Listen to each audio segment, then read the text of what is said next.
Aujourd'hui, je vous amène avec moi dans la journée d'un gars qui tient un restaurant de ramen. Alors c'est lundi, je suis fermé, mais il y a pas mal de choses à faire, de petites préparations. Un nouveau format que je propose, vous me direz en commentaire si ça vous plaît. Et ça sonne aussi le lancement de mon accompagnement d'ailleurs, si vous voulez ouvrir votre ramen. Il y a des liens en description qui pourraient vous intéresser. Mais on passe tout de suite à la journée. Donc comme je disais, c'est lundi.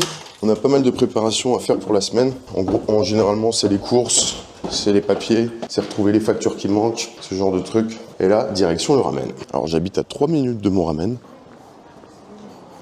Ça, c'est la place du Cal. C'est à Charleville-Mézières. Voilà le ramen.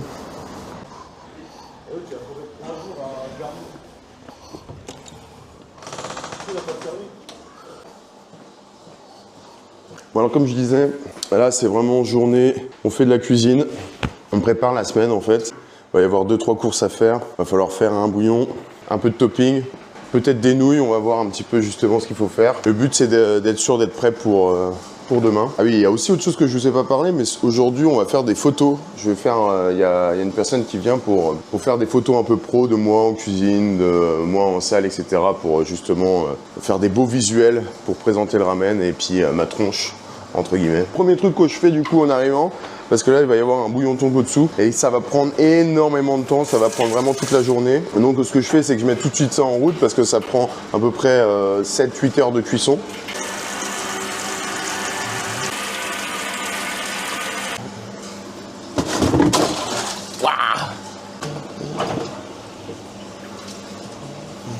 Alors quelque chose aussi qui sera votre quotidien si jamais vous ouvrez votre restaurant, c'est les verres, les carafes, etc. Ça fait des traces toutes les semaines. Ce qu'on fait le week-end, c'est un bain de vinaigre. On les laisse plonger dedans et ça enlève toutes les traces. Et ça, c'est bien pratique. Bon, je vais vous emmener aussi pour l'une de mes missions favorites. Parce que samedi soir, on a bien travaillé. Et regardez du coup le résultat. Il va falloir aller jeter tous ces verres. Ça, j'adore ça. Ça, c'est la meilleure partie quand tu gères un business de ramen, c'est jeter les verres, c'est incroyable. Ah, il pleut en plus.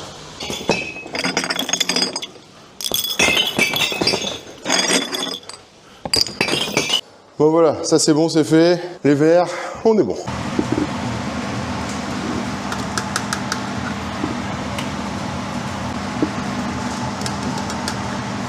Voilà notre ami. Ça va ? La voiture avec la pluie. Bon là du coup il est arrivé, il va installer toutes les caméras pour faire un shooting photo un petit peu, que j'ai des images pro à vous présenter. Le tonkotsu quant à lui, ça y est, il est prêt, il est à ébullition là. Et là du coup l'idée c'est d'aller à métro, je vais le laisser s'installer pour mettre ses lumières, ses caméras et on va aller à métro ensemble. Alors évidemment à métro, on y va uniquement pour les conneries du style sel, sucre, serviettes de salle, huile, vinaigre blanc, ce genre de trucs. Parce que évidemment, tout ce qu'on fait pour les bouillons, les légumes, la viande, etc., tout ça, on se fournit avec les producteurs locaux. Évidemment, on prend pas la viande de chez Métro, sinon ce serait un peu nul. Parce que le principe vraiment en plus du ramen, c'est d'utiliser les produits locaux. Parce que même si un japonais en fait vient manger chez moi, ce qu'il veut lui c'est un ramen avec les produits locaux. C'est vraiment le but du ramen. Bon, j'en profite aussi pour vous parler un petit peu de comment je suis staffé. En fait moi j'ai à peu près 24-26 places assises, sans compter la terrasse. Et du coup je tourne avec un chef et une serveuse. Et en gros moi je chapeaute les deux postes.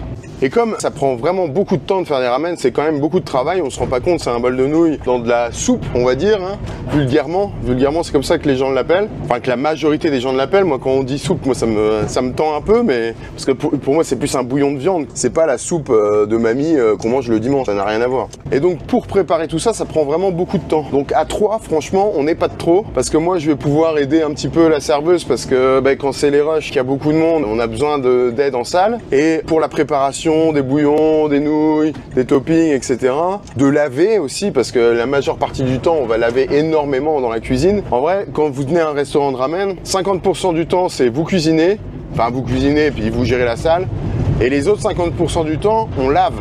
C'est vraiment une grosse partie du taf de laver. Donc voilà, j'aide aussi le chef à laver, à cuisiner, à préparer les bouillons, les nouilles, etc., etc. Les œufs qui prennent beaucoup de temps. Là, on arrive à métro.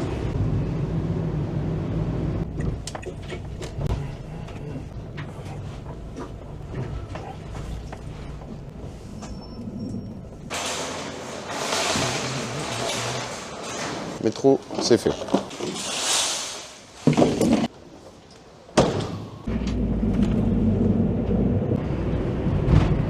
J'ai une mauvaise nouvelle.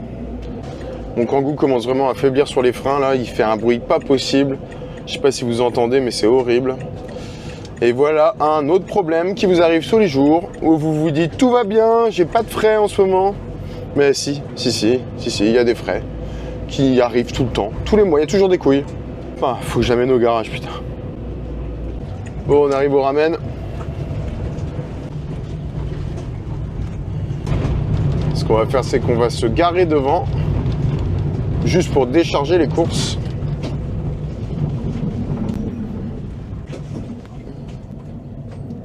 T'es là? Tu nous fais une install près de la machine? Ouais, t'inquiète, pas de souci.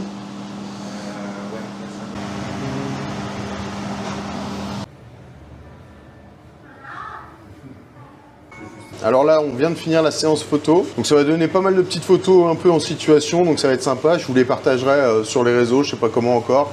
Là, ça fait 4 heures du coup que le bouillon là, derrière moi, il est en cuisson. Je vous montre un petit peu à quoi ça ressemble. Là, il commence vraiment à avoir une couleur magnifique.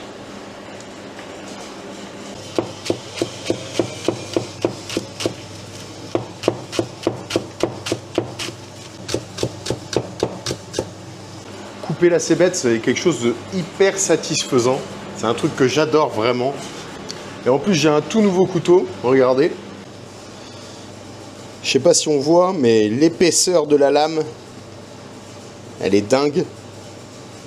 En fait, c'est hyper confortable pour hacher exactement les cébettes, parce que les cébettes, les negi en japonais, c'est clairement, on en met partout, on en coupe tout le temps, tous les jours. Et d'avoir un bon couteau pour faire ça, c'est hyper satisfaisant. Alors, ce qu'on peut faire aussi, c'est l'affûter. Je vais vous montrer tout ça.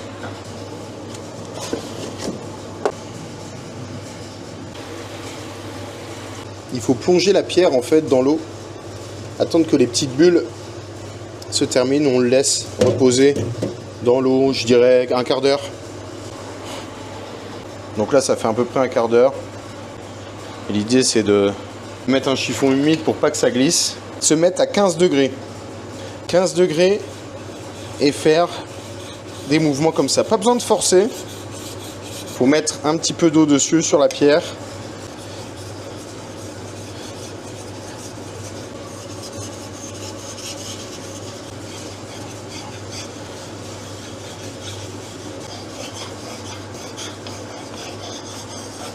Là, le couteau est aiguisé. On va prendre la dernière botte de cébette. Et là, ça va aller tout seul.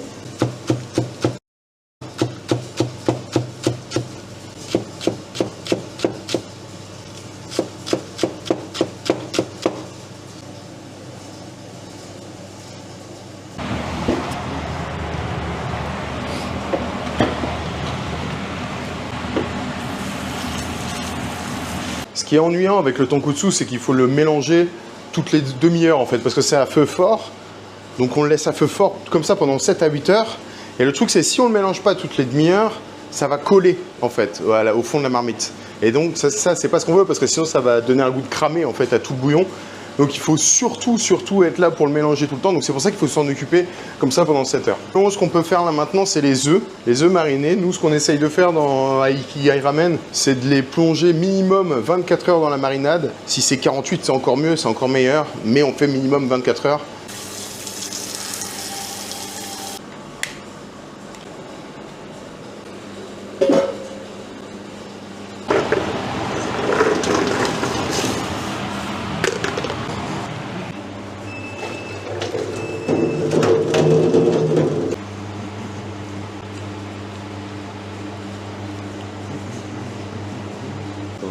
Regardez nos beaux œufs qui sont prêts à baigner.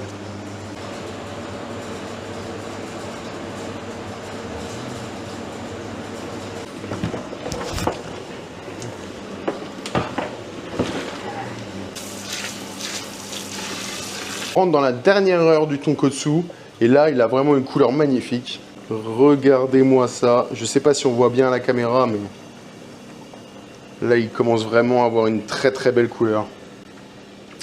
Il reste plus qu'une heure. Coucou les petits chats. Oh le beau bouillon. Bon, c'est bon, le tonkotsu est fini. Maintenant, faut le débarrasser.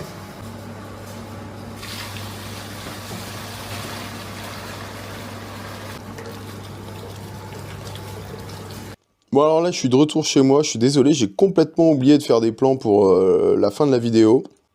J'ai été pris dans le tonkotsu, il y a un ami qui est passé, donc du coup j'ai un petit peu zappé de faire des plans de fin. Et voilà à quoi peut ressembler une journée du lundi où on est en fait fermé, où je fais toute la préparation pour l'ouverture de demain. En tout cas, si ce format-là t'a plu, n'hésite pas à mettre un petit like, un petit commentaire, partager tout ça, ça fait toujours plaisir. Et si toi aussi tu veux que je te montre comment ouvrir ton ramen, même si tu connais rien à la restauration ni au ramen, eh ben t'as des liens en description qui pourraient t'intéresser. En tout cas, je vais refaire un peu d'autres formats comme ça, peut-être où on sera ouvert ce coup-ci, pour vous montrer un peu plus l'envers du décor. Allez, je vous dis à bientôt, ciao ciao.